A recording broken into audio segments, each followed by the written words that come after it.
ముందుగా జాతీయ Barbie day గురించి చెప్పుకుందాం. హాయ్, నేనే మీకెంతో ఇష్టమైన బార్బీ బొమ్మని. నా గురించి చెప్పాలని వచ్చాను. నా పూర్తి పేరు బార్బరా మిలిస్ట్రెబర్స్. నేను పుట్టింది మార్చి 19, 1959లో. మా ఊరు న్యూయార్క్. నేను మొదటిసారి మీ ముందుకు బ్లాక్ అండ్ వైట్ సూట్లో వచ్చాను. నేను 11.5 అంగుళాలు ఎత్తుతో ఉంటాను. నా మొదటి ధర $3. నాకు ప్రత్యేకమైన రంగుంది. ఆ రంగు పేరే బార్బీ పింక్. నన్ను మీరు రకరకాల రోల్లో చూసి ఉంటారు. డాక్టర్, లాయర్, ఇంజనీర్, పైలట్, ఇలా 250 రకాల రూపాల్లో నేను మీకు కనిపిస్తాను. మనిషి చంద్రుడి మీద అడుగుపెట్టే 4 ఏళ్ల ముందు, అంటే 1965లో నేను అంతరిక్షానికి వెళ్ళాను తెలుసా? అమ్మాయిలు ఏ రంగాల్లో అయితే తక్కువగా ఉన్నారో ఆ రంగాల్లో నేను కనిపించి వారిలో స్ఫూర్తి నింపాను. అమ్మాయిలు అన్ని రంగాల్లో రాణించాలన్నదే నా కల. ప్రపంచంలోని అన్ని దేశాల వారు నన్నెంతో ఇష్టపడతారు. నన్ను ఇంకా వైవిధ్యంగా తయారు చేసేందుకు నా కోసం సుమారు 1000 మందికి పైగా రకరకాల ఫ్యాషన్లు తయారు చేశారు. మొదట్లో చిన్నపిల్లలు మాత్రమే నన్ను ఇష్టపడేవారు. ఆ తర్వాత 6 నుంచి 99 ఏళ్ల వారు కూడా నా మీద ఇష్టం చూపడం మొదలుపెట్టారు. 1997లో నా పేరు మీద బార్బీ గర్ల్ అనే పాట కూడా తయారు చేశారు.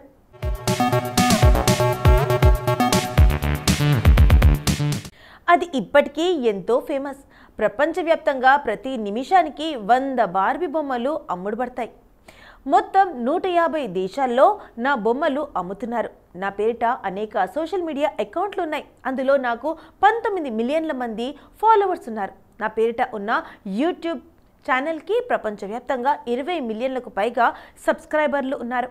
నా పేరిట ఉన్న యూట్యూబ్ ఛానల్లో నాకు సంబంధించిన రకరకాల వీడియోలు ఉంటాయి. ఇప్పటి వరకు 151 మిలియన్ల నిమిషాల సేపు ఆ వీడియోలను జనం చూశారు. నా పేరుతో 2023లో బార్బీ అని విడుదలైంది. డొనాల్డ్ ట్రంప్ విధించిన సుంకాల ప్రభావాన్ని తట్టుకోవడానికి అమెరికాలో తమ ఉత్పత్తుల ధరలు పెంచవచ్చని బొమ్మల తయారీ దిగ్గజం మాటెల్ తెలిపింది. చైనా ఉత్పత్తులపై 10% సుంకాలు విధిస్తున్నట్లు అమెరికా అధ్యక్షుడు ప్రకటించిన తరువాత బార్బీ హాట్ వీల్ బొమ్మల తయారీ సంస్థ మాటెల్ మా ప్రకటన చేసింది. ఈ సంస్థ ఉత్పత్తుల్లో 40% లోపు ప్రొడక్షన్స్ చైనా కేంద్రంగా సాగుతున్నాయి. అమెరికా సుంకాల నేపథ్యంలో తమ సప్లై చైనాలో మార్పులు చేసుకుంటామని మాటెల్ తెలిపింది.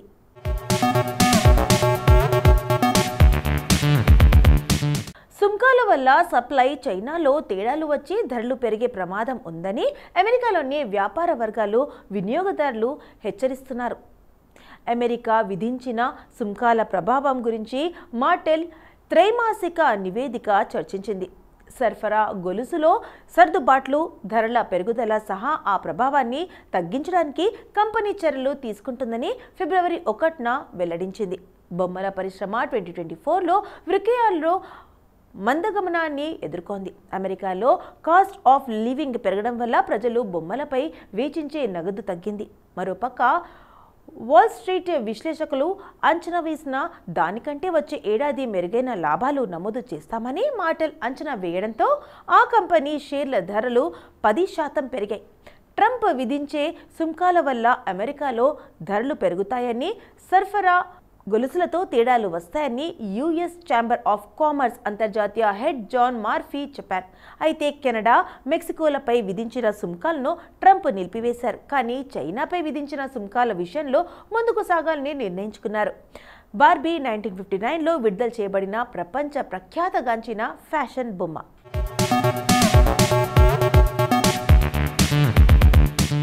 మాటెల్ అనే కంపెనీ ఈ బొమ్మలను తయారు చేస్తుంది. రుత్ హ్యాండ్లర్ అనే వ్యాపారవేత్త బార్బీ సృష్టికర్త. ఈ బొమ్మకు బిల్డ్ లిల్లీ అనే జర్మన్ బొమ్మకు చాలా పోలికలు ఉన్నాయి.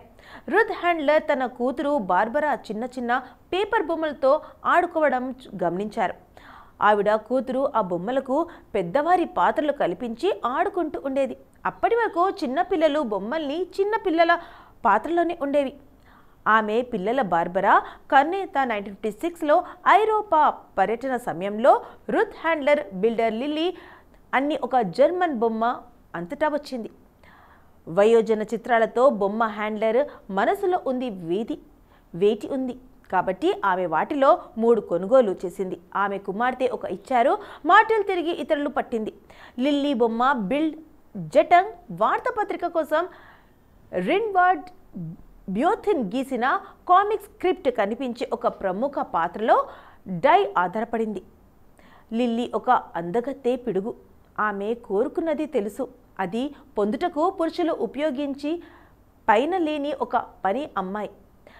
లిల్లీ బొమ్మకు మొదటి 1995లో జర్మన్లో అమ్మివేశారు. మొదటి పెద్దలు విక్రయించబడిన అయితే అది విడిగా అందుబాటులో ఉన్న దుస్తులను ఆమె డ్రెస్సింగ్ ఎంజాయ్ చేసిన పిల్లల్లో ఆదరణ పొందింది.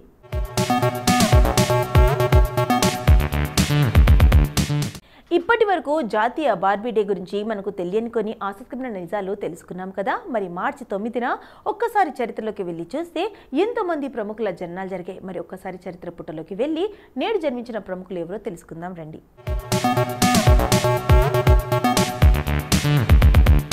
శశి థరూర్ భారతదేశానికి చెందిన రాజకీయ నాయకుడు. ఆయన ప్రస్తుతం తిరువనంతపురం ఎంపీగా ఉన్నాడు. భారత్, అమెరికాలో శశి థరూర్ విద్యాభ్యాసం జరిగింది.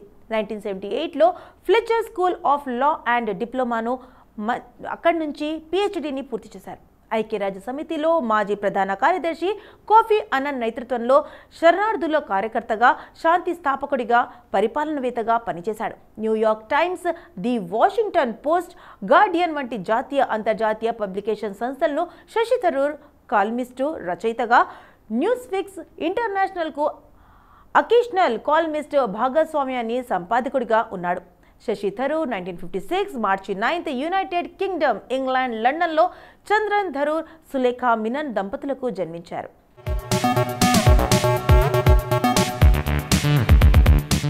జాకీర్ హుసేన్ ఒక ప్రఖ్యాత భారతీయ తబలా విద్వాంసుడు, సంగీత దర్శకుడు, నటుడు. ఆయనకు భారత ప్రభుత్వం 1988లో పద్మశ్రీ పురస్కారాన్ని, 2002లో పద్మభూషణ్ పురస్కారాన్ని, 2023లో పద్మవిభూషణ్ అందజేసింది. 1990లో భారతదేశపు జాతీయ సంగీత నాట్య నాటక సంస్థ సంగీత నాటక అకాడమీ వారి పురస్కారాన్ని కూడా అందుకున్నాడు. 1999లో అమెరికా సంయుక్త రాష్ట్రాలు ఆయనకు ఆ దేశంలో సాంప్రదాయ కళాకారులకు, సంగీత విద్వాంసులకు ఇచ్చే నేషనల్ హెరిటేజ్ ఫెలోషిప్ను కూడా సత్కరించింది. 2009లో గ్రామీ పురస్కారం అందుకున్నారు. జాకీర్ హుసేన్ రిషి 1951 మార్చి 9న ముంబై, మహారాష్ట్రలో జన్మించారు. అతని మొదటి ఆల్బమ్ 1991లో విడుదలైంది. 1992లో బెస్ట్ వరల్డ్ మ్యూజిక్ ఆల్బమ్గా గ్రామీ అవార్డు అందుకున్నారు. వరల్డ్ మ్యూజిక్ విభాగంలో ఈ అవార్డును ఆ ఏడాదే మొట్టమొదటిసారిగా ఏర్పాటు చేశారు.